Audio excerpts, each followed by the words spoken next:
Simulasi praktik mengajar di kelas 11 Humanis 1.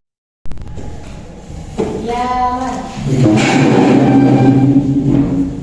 Salaman. Assalamualaikum warahmatullahi wabarakatuh. Waalaikumsalam warahmatullahi wabarakatuh. Jurusan Addu'aul ta'allum. Bismillahirrahmanirrahim. Allahul kafi, Rabbunal kafi, qasadanal kafi, wajadanal kafi, fikulil kafi, kafanal kafi, wa ni'mal kafi, alhamdulillah. Baik, saya ulang dulu. Apa kabar semuanya? Alhamdulillah. Ada yang tahan dari hari ini? Ya,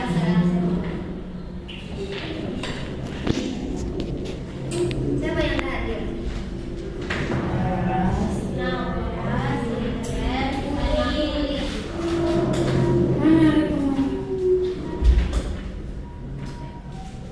Tanggal berapa sekarang? 14.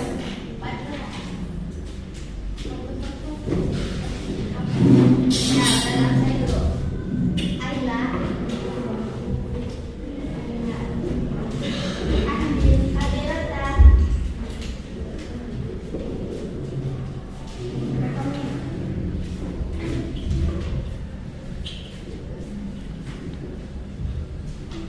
Anissa.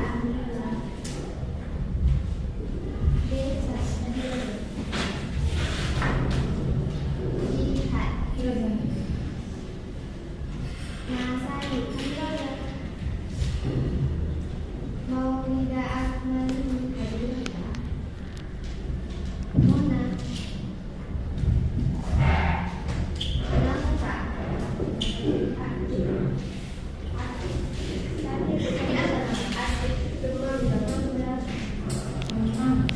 Nazwa.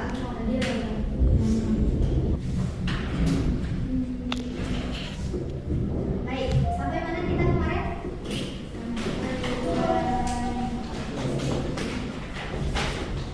Sampai ke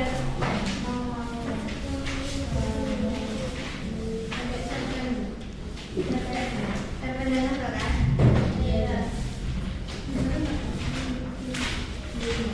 Sebelum kita masuk ke materi selanjutnya, Ustazah mau bertanya dulu, apa perbedaan cerpen dan novel yang kita pelajari semalam? Cerpen itu cerita pendek, apa lagi? Novel itu lebih panjang. Satu topik. Ya, lebih apa? Cerpen satu topik aja. Kalau novel?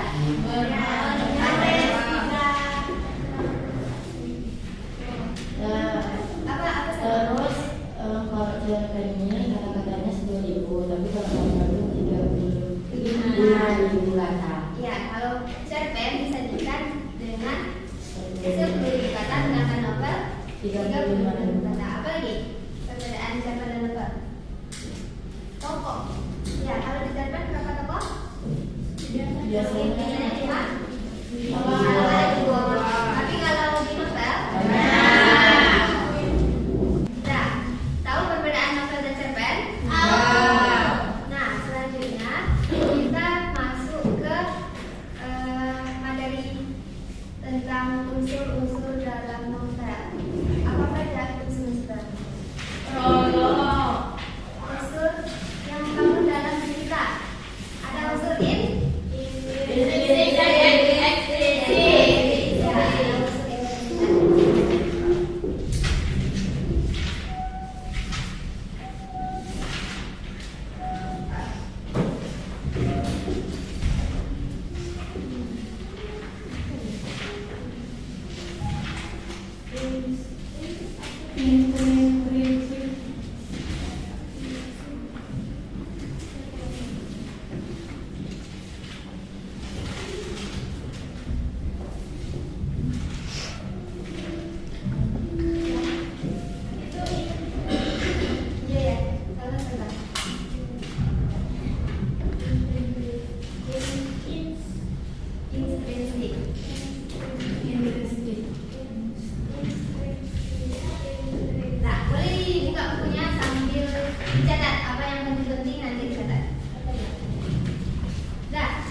nih perbedaan novel dan cerpen.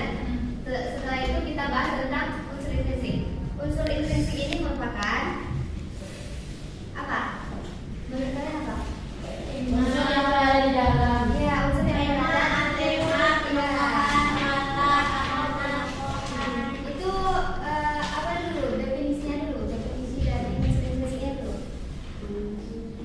Unsur yang dibangun dari dalam cerita. Sedangkan ekstrinsik ini dari luar cerita. Ini yang menjadi dalam, ekstrinsi menjadi luar. Kalau ini dari dalam cerita, dari dalam cerita. Kalau ekstrinsik dari luar cerita. Nah, jadi di dalam unsur intrinsik ini ada terbagi lagi nih jadi beberapa unsur. Apa yang pertama? Tema. Ya, tema. Apa itu tema sama? Tema adalah dasar cerita sebagai landasan untuk pengembangan cerita. Dasar cerita. Ya, jadi tema adalah gambaran umum dari sebuah cerita. Terus setelah itu apa lagi? Yang kedua, tokohan. Yang kedua, tokoh atau tokoh.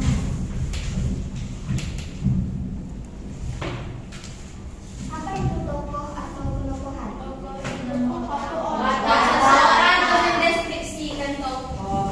Ya, jangan sampai itu ya.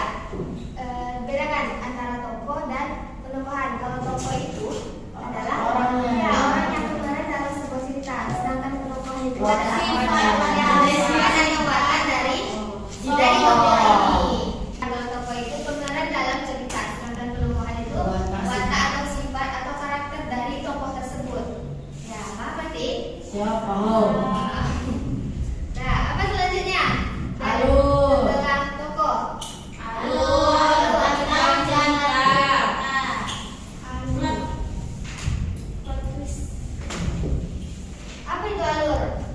Jalannya. Ya, alur adalah jalan cerita atau apa lagi? Rangkaian dari cerita. Apa lagi? Gambaran cerita dari awal sampai akhir. Iya, di dalam alur itu terdapat lagi apa? Konflik. Konflik. Ada strukturnya dari Pengenalan. mulai dari orientasi atau pengenalan, kemudian permasalahan, konflik. Penyampaian. Ya. Penyampaian. Ya. Di dalam cerita ini ada konfliknya enggak? Ada. Ada konflik. Ini Habibie di Habibie dan Ainun itu mereka mau buat pesawat berarti ya, tapi dia tuh nggak boleh bawa ini buat pesawat. Jadi Indonesia harus di Jerman. itu konfliknya. Banyak itu kekurangan dana ya kan? Iya, Ya. kekurangan. Dan dibantu oleh Indonesia, tapi dibiayai oleh Jerman. Apalagi setelah alur? Latar. Tempat, waktu, waktu. Yang keempat adalah latar. Di dalam latar itu diliputi tentang apa? Tempat. Tempat, waktu, suasana. Waktu dan suasana. Apa lagi setelah latar? Amanat. Apa itu amanat? Pesan.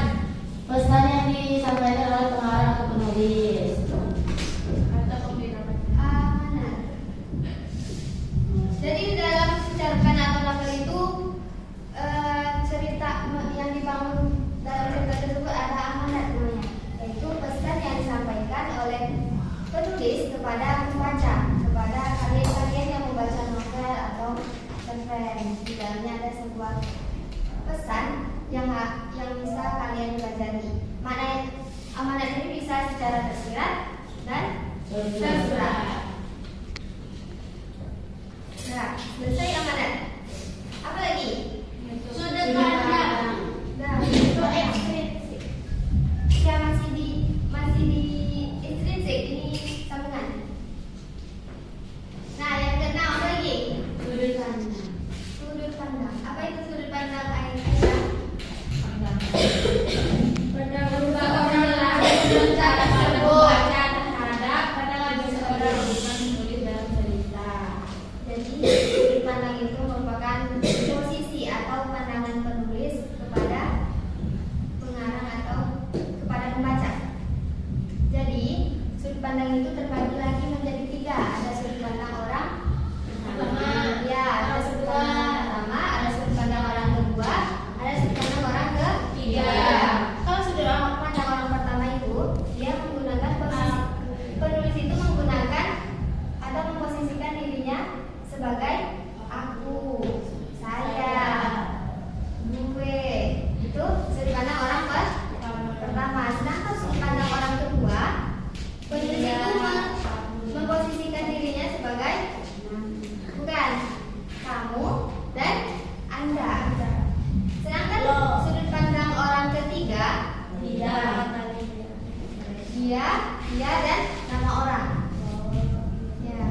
Kalau di sudut pandang ketiga, penulis memposisikan dirinya sebagai, misalkan di dalam cerita itu dia langsung menyebutkan nama orang, itu berarti sudut pandang orang ketiga. Misalkan ada nama orang atau dia menyebutkan dengan kata dia, lebih dominan menggunakan kata dia. Terus iya atau nama orang, berarti dia lebih penulis memposisikan dirinya sebagai orang ketiga dari sudut pandang orang ketiga. Contoh dari cerita yang menggunakan sudut pandang orang ketiga, coba buat contohnya. Yang menggunakan kata dia, nama orang atau iya. Iya. Suatu saat saya bertemu dengan seseorang di kebun binatang. Ia tiba-tiba mengenali saya dan mengucapkan halo. Berarti di situ ada berapa sudut pandang? 2. Sebenarnya dia menggunakan kata orang satu. Iya, orang pertama. Karena menggunakan sudut pandang orang pertama, tapi menjelaskan dia. Bisa? Ya, apa lagi contohnya? Ya. Bentar. Dia melirik lalu terkejut. Berarti sudut pandang orang ketiga. Dia menggunakan kata dia atau dia. Kita juga dengan nama orang, misalkan Andin melirik ke kelas sebelah, berarti dia menggunakan sudut pandang orang ketiga. Mas Ayu melihat dia, melihat dua, dia mudah. Setelah sudut pandang apa lagi? Gaya bahasa. Gaya bahasa gaul atau apa? Apa itu gaya bahasa? Gaya Bahasa tulis dalam cerita. Gaya penulis dalam bercerita. Gaya penulisnya biasanya penulis itu mempunyai karakteristik tersendiri dalam menyajikan sebuah cerita. Jadi di dalam gaya bahasa itu ada juga terbagi menjadi beberapa majas. Dia berupa majas, tapi sering ditemukan di sebuah cerita. Berupa majasnya yang pertama adalah sindiran. Ya, sindiran. Apa lagi? Hiperbola. Ironi. Kemudian apa lagi? Ini paradoks. Ya, paradoks. Apa lagi? Metafora. Kalau metafora itu tetap lebih banyaknya ke peribahasa. Kalau hiperbola itu lebih-lebihkan. Contohnya? Salah nafas. Iya. Ada yang buat soalnya buat namanya masak. Ya, itu contoh hiperbola karena melebih-lebihkan kata. Misalkan ada juga contohnya begini.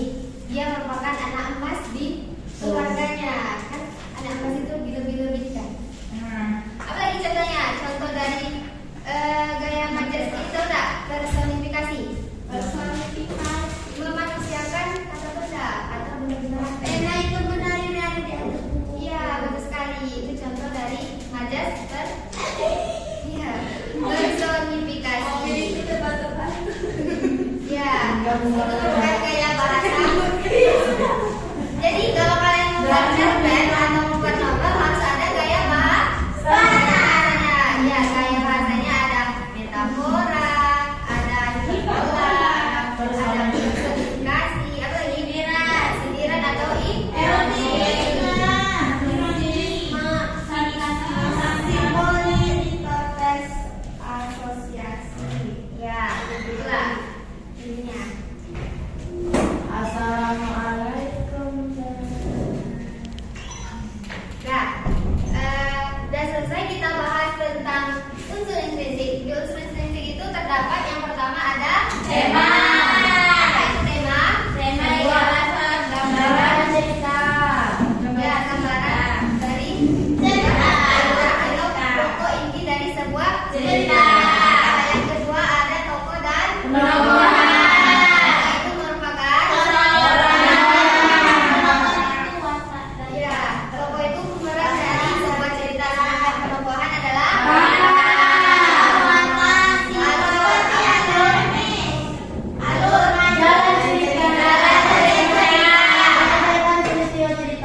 Udah, paham berarti? Paham. Coba kalian cek buku halaman 5 kan, halaman 55 sama 56 sama 57. Di situ ada sebuah teks cerpen. Kalian disuruh menganalisis apa aja. Di situ kan ada pertanyaan, apa tema yang tersebut? Kan kita udah belajar tema itu apa? Mungkin gambaran dan seperti itu. Nah, buka buku latihannya, kerjakan kerjakan soal yang ada di bawahnya. Halaman 57.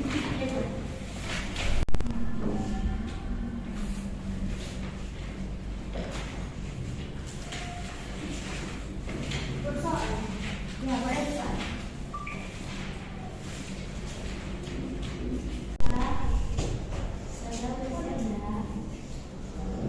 Udah siap semuanya? Siap. Kalau udah siap boleh bukan?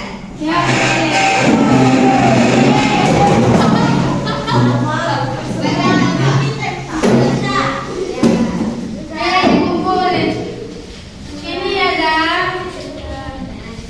Oh ini siapa nih? Nah, ngambil buku. Nah, duduk kembali ke tempatnya masing-masing. Ye, udah siap.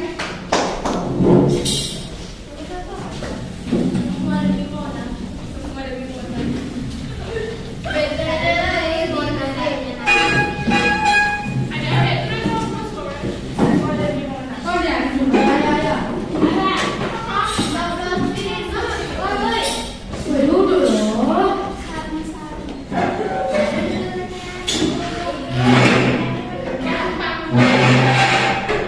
Nah, karena materi udah sampaikan, kalian udah latihan. Karena waktu, sepertinya waktu udah habis.